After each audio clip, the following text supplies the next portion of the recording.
Hello, everyone, and welcome back to another incredible episode of Wake Up and Dream. I am here with Lisa and Kelly, my lovely co hosts, and we want to tackle a topic today that might resonate with many of you. I know that I recently struggled in this area as well. So I'm really, really excited to hear from our Lisa about a particular quote that kind of hit her.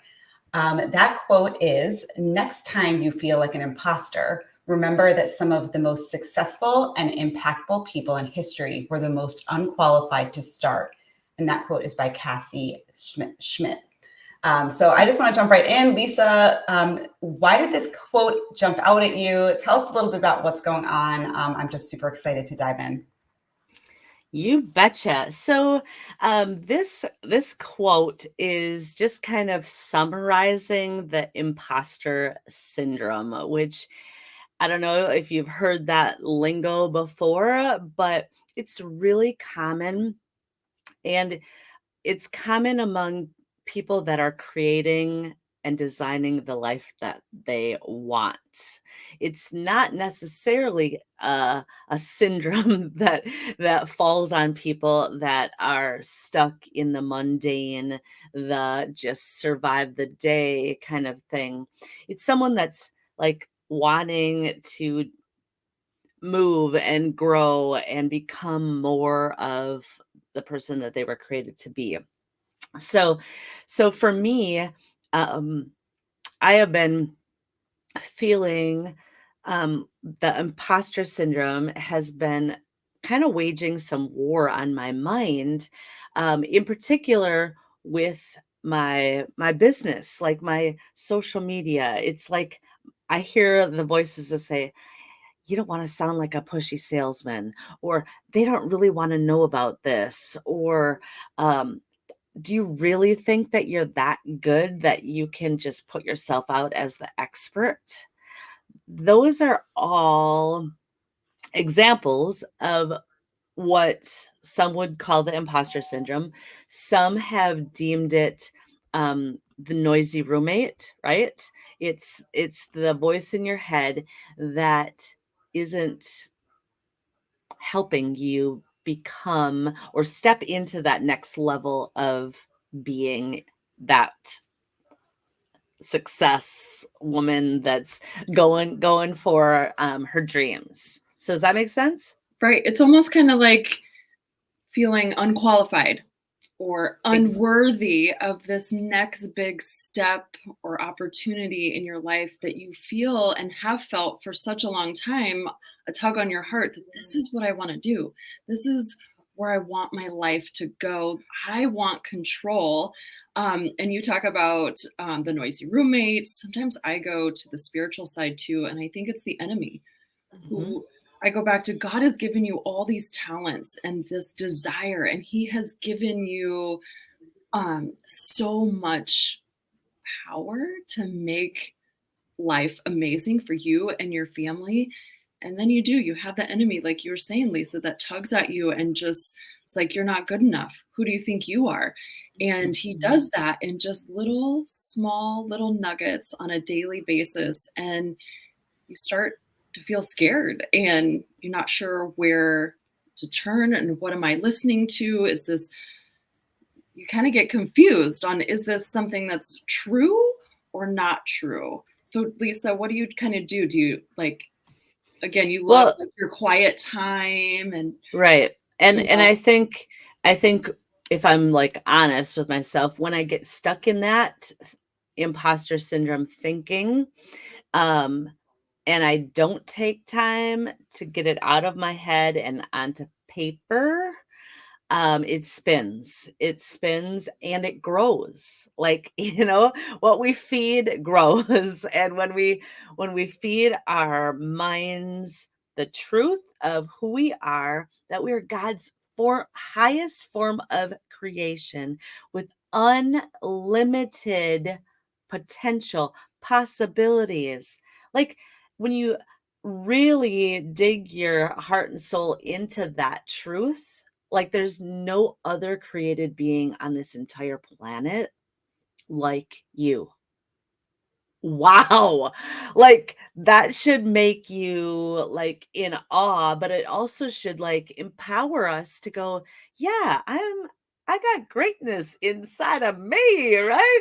And that's the self-talk that I think, you know, it takes time because we have bought into the lies that, we're not going to be good enough or we shouldn't try it. What if we fail? What if this doesn't work out? What if we make a fool of ourselves? What if? And every single um amazing invention and discovery, they have stepped into another level of themselves because they were on a mission to accomplish, to make the world a better place. Think of Edison. He failed 10,000 times. Where was his noisy roommate? Where was his inner talk going? Was it saying, his friends were probably telling him, I mean, how long are you going to spend on this? Like, move on. There's a big old world out here, right? What are you spending time trying to figure out this little experiment? It doesn't work, right? Right. We've We're got also people. worried about what other people are going to think, and that derails us too. So, like, I want Yes. to just, I want to define for our listeners what the word imposter actually means, because I feel like it kind of encompasses all of this, which is, I mean, obviously it seems like a simple definition, but a person who pretends to be someone else in order to deceive others, especially for fraudulent gain. So this imposter syndrome is really your inner roommate calling you out, saying that you really aren't this person that you're putting forward. And that's like a really hard thing to battle. It's a struggle when you're up against thoughts like that you're an imposter and you're really just pretending, and you don't really deserve to be this person that you're putting forward. That's like a really strong opinion to have to go up against. Like, when do you have a specific example, Lisa, of when that has appeared for you and how you handled it, or how you kind of got through these types of feelings? So a couple of things come to mind. I can think of things in my business like right off the bat because we are in a we're in a culture, a new society of online everything, right? Um, and so to be authentic and put myself out there, I have that battle all the time. Like, who are you that you think you can just go live and talk about, this, that, or the other thing? Or, even if it's true in my life and I've had those experiences that even qualify me to show up as the expert, I still battle it um, because I Your have that noisy roommate. my noisy roommate. So that's one aspect I think is just like doing, like, for instance, I saw one of my leaders in my direct sales company. She went live for 15 minutes on her personal page yesterday and talked about how to just prevent aging in your skin and how to keep your skin healthy. And you could you could she was authentic. She was like, I never go, I'm kind of scared. This is not like something I like to hide in my group over here with people. Um, and she was fabulous. And I looked at her and I thought, I'm gonna do that. I'm gonna do that. But then my imposter syndrome goes, well, that's just copying her. You're gonna copy her? Like, why can't you come up with something original? Like, it's all this yada, yada, It is so yada. loud, right? It's so loud in your It's so head. loud, but yet we need to the fastest way out of it is to step into it, right? It's just to take action. And 100%. and faith, if you look up the definition of faith, it's believing in something you can't see. So when you put that into this, couple it imposter syndrome, that's believing what is it? You're pretending to be something that you're not. So in faith, we are stepping out into something that we're not, but we're believing that that's the direction that we're to go in, right? And we're not maybe seeing the fruit of that act of faith, but that's the two sides of the coin. It's interesting. It's like the how you're using your mind, how you're using your imagination to perceive yourself, whether you have faith or whether you feel this, struggle with this imposter syndrome kind of thoughts that come up. Both are things that are using your imagination. It's just going in opposite directions. Yeah, for sure. And I didn't look it up, but I know, like, Lady Gaga, like there's lots of actresses and actors that battled, they've got a arena full of tens of thousands of fans that have paid big bucks to see them, but yet before they step on the stage, they're like, I'm just a fake. I don't know why these people are here. Like, why would they want to hear me sing and perform? Like, that's the thoughts that they have, which in, my rational mind is like, seriously? Like, you've got tens of Didn't thousands Meryl of Streep fans. say something like that? I feel like I Yeah. just read a Meryl Streep quote. Yeah. Yeah, It's crazy. really common. It doesn't go away, but the awesome, I guess, truth that resonates with me is that it means you're growing, right? It means we're stepping into more of what we were created to be. We're leveling up, so to speak. And that does require us to pretend or to step out in faith, because if we only did the things that we've always done, we're going to always stay what we always have been. So it's a matter of stepping into something, thinking differently, having different feelings, all of that. So my other my other example is in my marriage. So the example in my marriage is, I've been married for 25 years to the same man. I always like to say that because, hey, Congratulations. thank you. Same here. But but there are certain patterns that have developed. They haven't always been healthy patterns, or patterns that I would say I want to continue for the next 25 years, right? But here's what I've just learned just recently. So I have high standards for myself. And in relationships, I have expectations. I have expectations of myself. I have expectations of other people in that relationship. And when either I don't meet their unspoken expectations, I feel terrible, right? I feel like a failure. I feel like I sh- I can spin in that.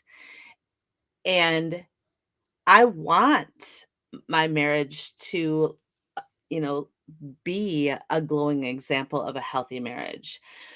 So that's like where I want. That's the pretending, right? That's the next level.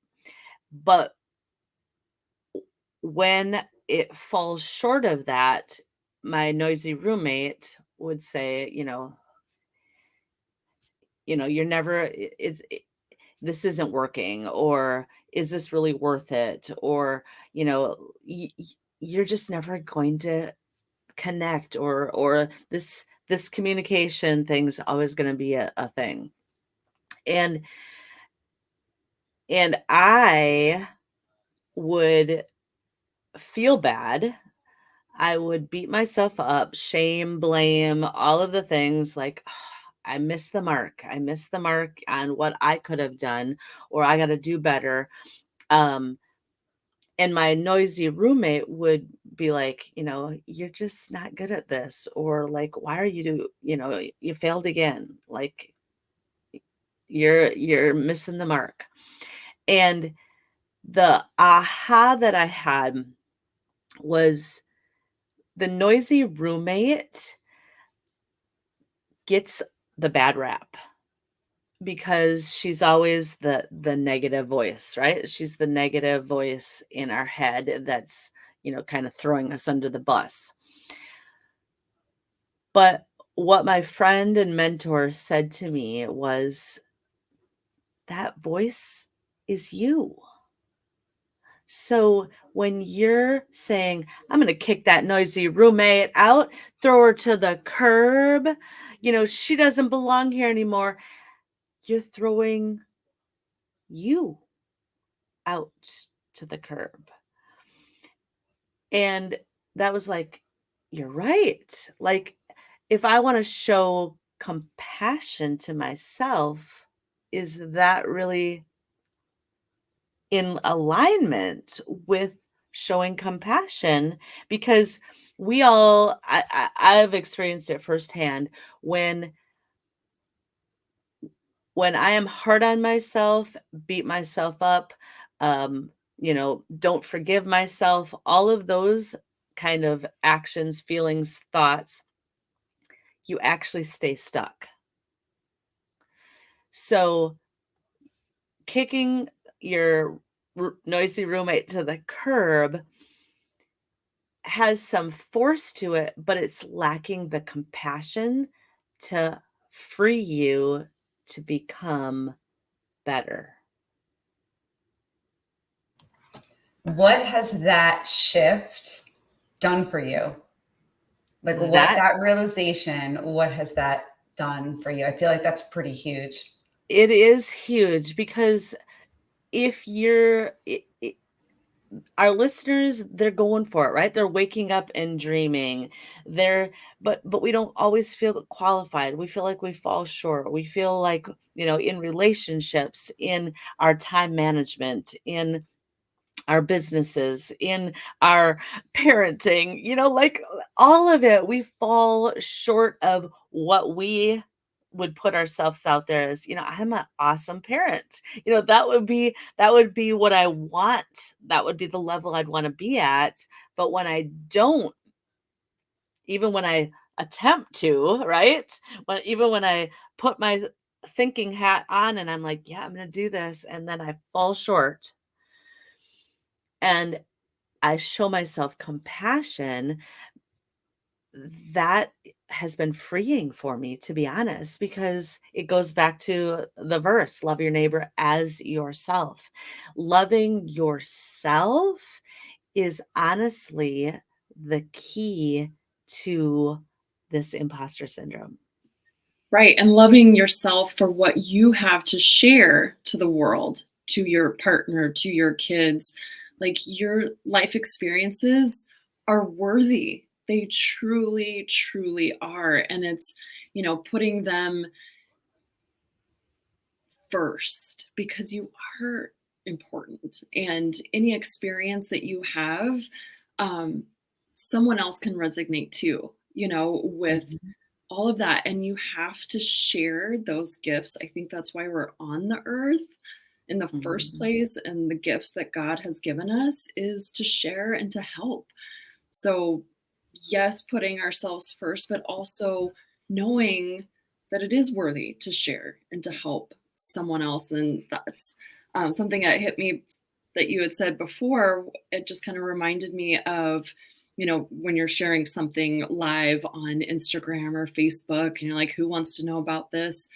But it's putting them first, right? You're so worried about yourself and how you might mess up and, are they even going to hear what I'm saying? But if you put them, your audience, your friends, your clients first, that you're doing it for them to help them, I think that helps, again, with the imposter syndrome of, the confidence that you've lost in the midst of your growth because things are changing.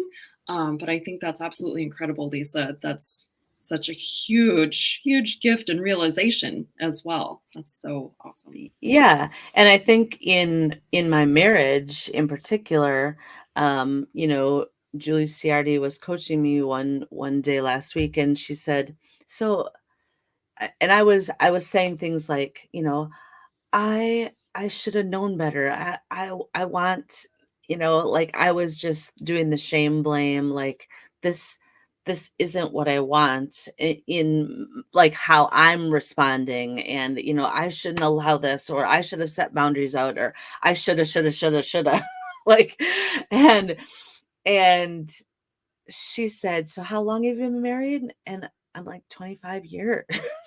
And she's like, "So you've had 25 years of habits and ways of interacting. You have to realize that this is like, two steps forward, three steps back." And that's with anything. It's with a new entrepreneur, endeavor. It's with relationships. It's with our own habits, whether it be exercise or, healthy eating.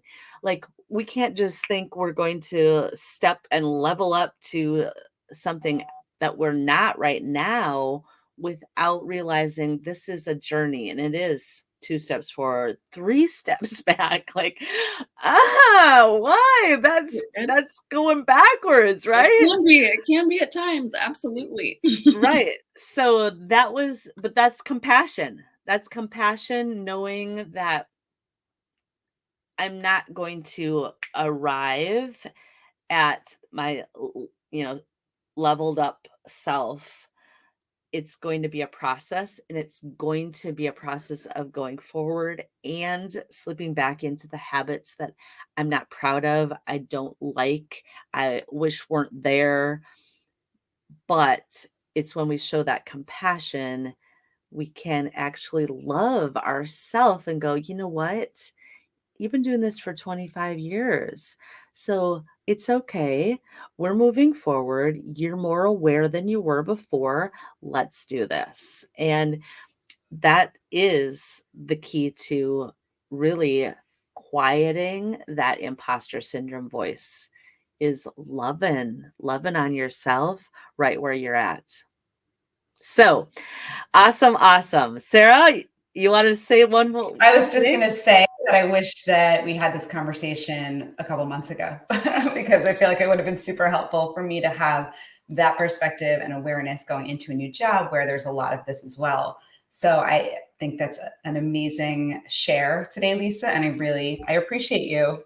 Oh, well, I think we all need it, and you can still apply it because, anytime we're stepping into a bigger, better version of ourselves, it's not an overnight process, right? And we need to give ourselves that grace and compassion and forgiveness and mercy, because that's really going to be the foundation and the fertile soil for those great seeds of greatness to start to grow. Yay. So this has been so fun. Thank you for joining us for our podcast today. If you were encouraged, we want you to like, share. Maybe someone is facing that imposter syndrome. Just hit the link and share it so that they can be encouraged by this message as well. We love to connect with our list, the show notes out for all of our contact information. And until next time, wake up and dream.